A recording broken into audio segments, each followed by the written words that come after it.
还能抓酒啊？看看嘛，不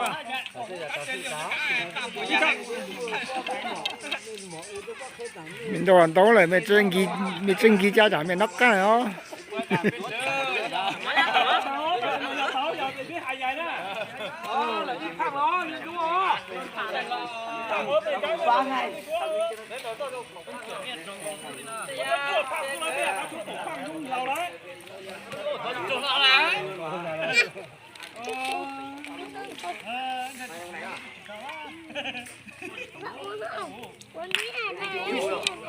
Tô lô.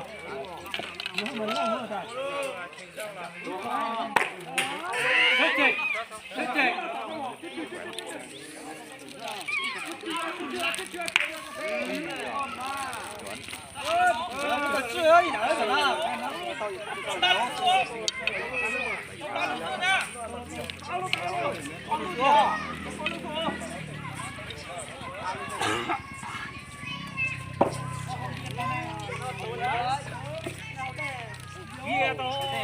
Con bia với chồng hoàng thương cái đó đó.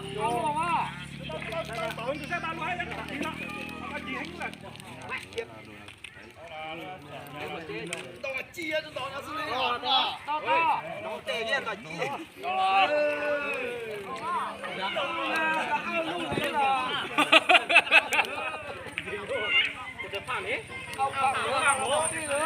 Tôi thật điện là nick à?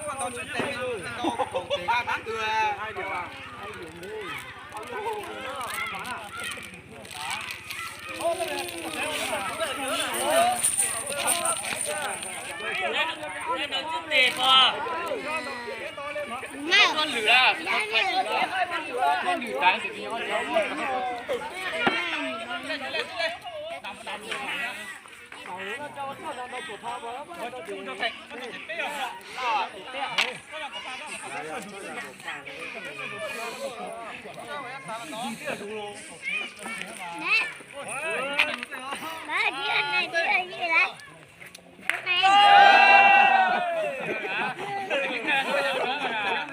Trẻ đôi cho nào nhỉ?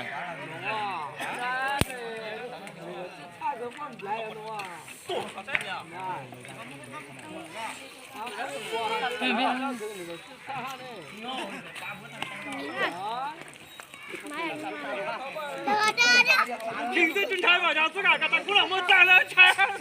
Mình ăn nên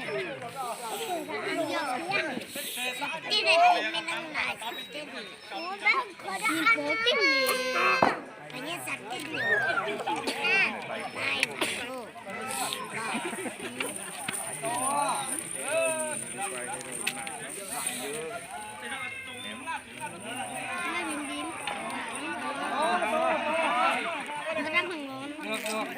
Má là của chị.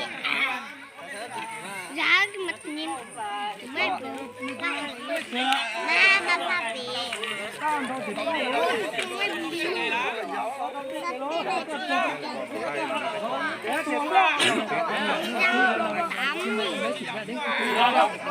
Nó chơi nào?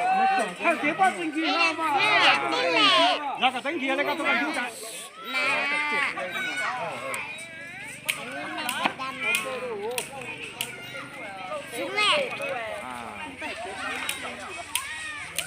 Cái đầu thời thế đây đi luôn là. Ô. Má.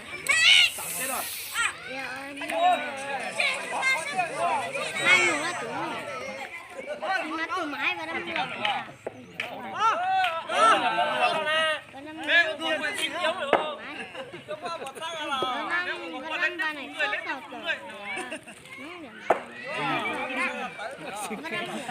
Thôi chú à. Vâng, anh. Ôi tụi mày. Và năm con nữa. Đeo cho cái gì không? Con nữa. Em toàn ở dưới không có thu hoạch.